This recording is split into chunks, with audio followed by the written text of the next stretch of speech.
हमसे का भूल हुई जो ये सजा हमका मिली। नमस्कार, आदाब, सत श्री अकाल। मैं हूं गिरिराज शर्मा और आप देख रहे हैं सरल टॉक।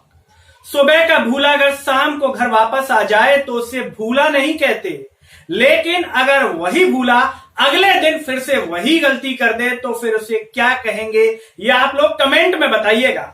अब आप सोच रहे होंगे कि ऐसा हम किसके लिए कह रहे हैं। जी, ऐसा हम कह रहे हैं मध्य प्रदेश के गृह मंत्री नरोत्तम मिश्रा जी के लिए, जो कि आजकल चर्चा का विषय बने हुए हैं या कहें कि विवादों में घिरे हुए हैं। जी हां, मध्य प्रदेश के गृह मंत्री नरोत्तम मिश्रा जी इंदौर के एक कार्यक्रम में गए थे। वहां कार्यक्रम में उन्होंने मीडिया से कहा कि मैं मास्क नहीं लगाता हूं, जब मास्क पर उनसे सवाल पूछा गया। किसी कार्यक्रम में नहीं पहनता मैं, इसमें क्या होता है? क्यों नहीं? विशेष कारण नहीं पहनता नहीं हूं मैं। दूसरे दिन उन्होंने माफी भी मांग ली। उन्होंने कहा कि मुझसे गलती हुई है, कानून की अवहेलना हुई है। मेरे जो शब्द थे वो प्रधानमंत्री नरेंद्र मोदी जी की भावनाओं के विपरीत थे। इससे उन्हें पीड़ा भी पहुंची थी, जो उनके चेहरे से साफ झलक रही थी, जो कह रहे थे कि मुझे पीड़ा हुई है। कभी कभी हमारी वाणी से ऐसे शब्द निकल जाते हैं जो हमारी दिल की भावनाओं के एकदम विपरीत होते हैं। कल भी मास्क के संबंध में जो शब्द निकले वो पूर्णतः गलत थे। मुझे स्वयं को पीड़ा हुई अपने शब्दों से। माननीय प्रधानमंत्री जी की भावनाओं के एकदम विपरीत थे और इसके लिए मैं खेद व्यक्त करता हूं, गलती मानता हूं और प्रार्थना करता हूं सभी सामाजिक लोगों से, समाज के लोगों से, आवाम से कि वो मास्क पहने और कोविड के सभी नियमों का। साथ ही साथ सबसे बड़ी बात यह सामने आ जाती है कि अब जो गलती उनसे हुई है वो गलती है ग्वालियर में भाजपा के कार्यक्रम में, जहां पर वो बिना मास्क फिर नजर आ गए। अब इसे क्या माना जाए, क्या समझा जाए? दूसरी तरफ प्रदेश की जनता उनकी इस चीज से परेशान है, तो दूसरी तरफ प्रदेश के बेरोजगार युवा जो पुलिस भर्ती की मांग कर रहे हैं वो भी कम परेशान नहीं है। वो जब नरोत्तम मिश्रा जी से मिलने पहुंचे थे तो उन्होंने एक बात ऐसी कह दी थी जो युवाओं के दिल को चोटिल कर गई। आपसे मिला हूं और अभी तक में कम से कम 4 लोगों ने सुसाइड कर लिया है। अगर एक बार आपका आश्वासन भी जाता है ना कि ठीक है आप लोग परेशान मत होइए, निकल रही थी तब तो सुसाइड होती नहीं थी, तो नौकरियां खूब कहां तक। जैसे उन्होंने मास्क के लिए माफी मांगी तो क्या उन्हें बेरोजगार युवाओं से भी माफी मांगनी चाहिए? लेकिन इस घटना से क्या सीखा जाए? दूसरे दिन फिर वही गलती। अब हम आपको पूरा मामला बता देते हैं। मामला यह है कि ग्वालियर भाजपा के कार्यक्रम में वो सम्मिलित होने पहुंचे, जहां पर वो बिना मास्क फिर से नजर आए। अब सवाल यह है, क्या प्रदेश के गृह मंत्री जी को ग्वालियर में पीड़ा महसूस नहीं हुई? उन्हें दर्द नहीं हुआ? क्या उस समय भाजपा के जो हमारे प्रधानमंत्री नरेंद्र मोदी जी हैं, क्या उनकी भावनाओं के विपरीत वो कार्य नहीं कर रहे थे? और उसी मंच पर प्रदेश के मुख्यमंत्री शिवराज मामा और ज्योतिरादित्य सिंधिया जी, केंद्रीय मंत्री नरेंद्र सिंह तोमर जी मास्क लगाए बैठे थे। क्या उन्हें ये नहीं दिखाई दे रहा था कि मेरे जो साथी हैं वो मास्क लगाए हुए हैं, मुझे मास्क लगाना चाहिए? क्या वो भूल गए थे कि कल मैंने क्या कहा है? एक दिन में आखिर ऐसे कैसे भूल गए नरोत्तम मिश्रा जी कि मास्क लगाना? प्रदेश की जनता उनसे क्या उम्मीद रख रही है? और ऐसे में गृह मंत्री जी अगर ऐसा करें तो सोचिए आम आदमी से क्या अपेक्षा की जाएगी। बात की जाए इंदौर की। इंदौर में जब वो कार्यक्रम में सम्मिलित हुए थे, ठीक पीछे तुलसी सिलावट थे, रमेश मेंदोला जी थे, वो मास्क लगाए हुए थे, ठीक उसी तरीके से जैसे ग्वालियर में ज्योतिरादित्य सिंधिया, शिवराज सिंह चौहान और नरेंद्र सिंह तोमर लगाए हुए हैं।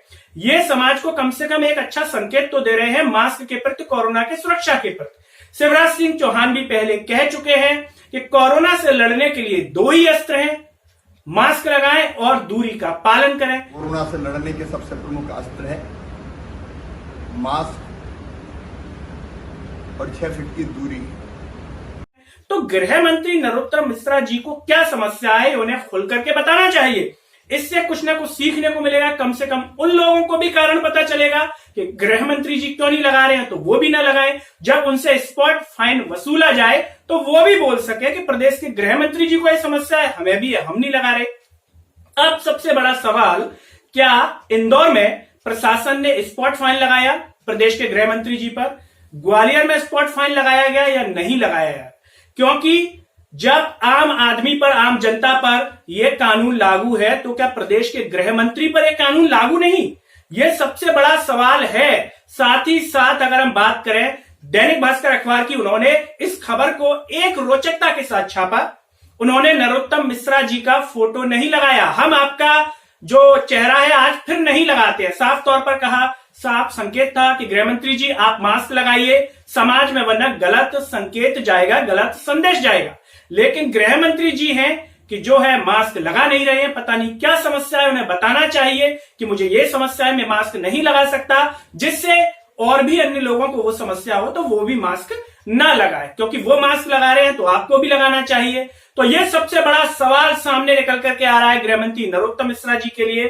उनके तो नाम में ही उत्तम शब्द है, तो कम से कम प्रदेश की जनता ये उम्मीद करती है कि नरोत्तम मिश्रा जी जो है एक उत्तम उदाहरण प्रदेश के सामने लाएं, लेकिन वो उत्तम उदाहरण प्रस्तुत नहीं कर रहे हैं। वो फिर से भूल गए। अब हो सकता है कि बाद में फिर से माफी मांग ले तो बात अलग है, लेकिन साफ तौर पर समझ में आ रहा है कि मास्क की गलती बार बार कर रहे हैं। अखबार के माध्यम से याद भी दिलाया जा रहा है, लेकिन बार बार भूल रहे हैं प्रदेश के गृह मंत्री नरोत्तम मिश्रा।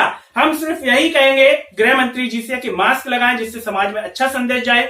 दूसरा, उन्होंने कहा कि कानून की अवहेलना हुई है। जब कानून की अवहेलना हुई है तो सजा के वो पात्र बनते हैं। तो क्या सजा उन पर जो है लगाई जानी चाहिए? इसके लिए कुछ लोगों ने जो प्रिंट मीडिया में दिया कि वो जो है 1000 कोविड मरीजों का इलाज अपने खर्च से करवाएं और समाज में एक आदर्श उदाहरण प्रस्तुत करें। अब बात कर लेते हैं हम बेरोजगार युवाओं की। बेरोजगार युवा जो है प्रदेश का परेशान है, आज फिर से आंदोलन किया है। इसमें मध्य प्रदेश लोक सेवा आयोग के बेरोजगार युवा हैं, विद्यार्थी हैं, शिक्षक भर्ती हैं, वो भी बार बार आंदोलन कर रहे हैं कि 2 साल से 3 साल से हम परेशान हैं, हमें ज्वाइनिंग दी जाए। परीक्षा पास करके बैठे हुए हैं, ऐसा नहीं है कि परीक्षा उनको देनी है, पास करके बैठे हुए हैं, लेकिन प्रदेश की सरकार है कि उन्हें ज्वाइनिंग लेटर देना नहीं चाहती। समस्या क्या है ये बताना चाहिए। समस्या का जो कारण है वो भी किस तरीके का है ये भी अगर सुनेंगे लोग तो वो कहेंगे ये क्या कारण है।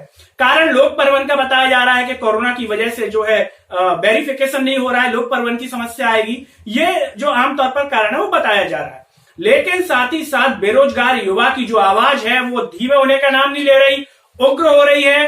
साफ तौर पर संदेश दिया जा रहा है कि हमें तो सिर्फ नोटिफिकेशन चाहिए, भले एग्जाम बाद में करवा लीजिएगा। मुख्यमंत्री पटवारी भर्ती करनी होगी, शिक्षक भर्ती करनी होगी।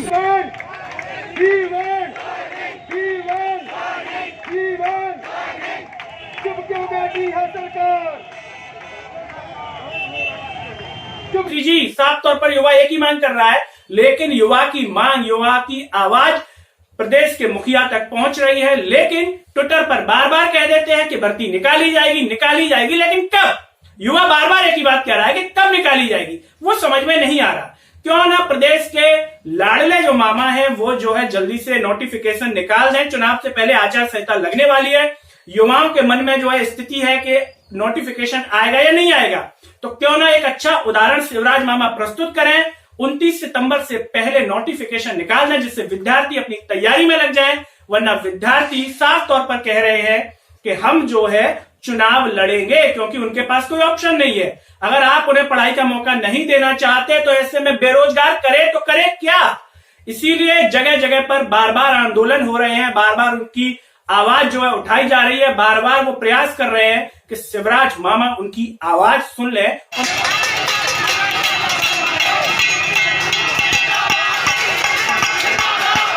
और नोटिफिकेशन निकाल दें और बन जाए प्रदेश के लाडले मामा। तो सरल टॉक के माध्यम से हम सरकार से यही निवेदन करेंगे कि आचार संहिता से पहले बेरोजगार युवाओं के लिए नोटिफिकेशन निकाल दिया जाए और शिक्षक भर्ती वाले जो पात्र हैं उनको ज्वाइनिंग लेटर दे दिया जाए। मध्य प्रदेश एमपीपीएससी वाले, उनकी भी समस्या का निदान कर दिया जाए। साथ ही साथ पुलिस भर्ती में 15,000 आरक्षक के पद, एसआई के पद जो है 1500 से ऊपर निकाले जाए, आयु 37 वर्ष की जाए और साथ ही साथ एग्जाम पीईबी से कराई जाए। साथ ही हम सभी युवाओं और सभी नागरिकों से सरल टॉक एक ही अपील करेगा कि इस आवाज को बुलंद कीजिए सब्सक्राइब करके और सोशल मीडिया के हर प्लेटफॉर्म पर फेसबुक, व्हाट्सएप ग्रुप, स्टेटस और अपने पर्सनल कॉन्टेक्ट पर इतना फैलाइए कि यह आवाज सरकार के कानों तक पहुंचे। मुझे दीजिए इजाजत। नमस्कार।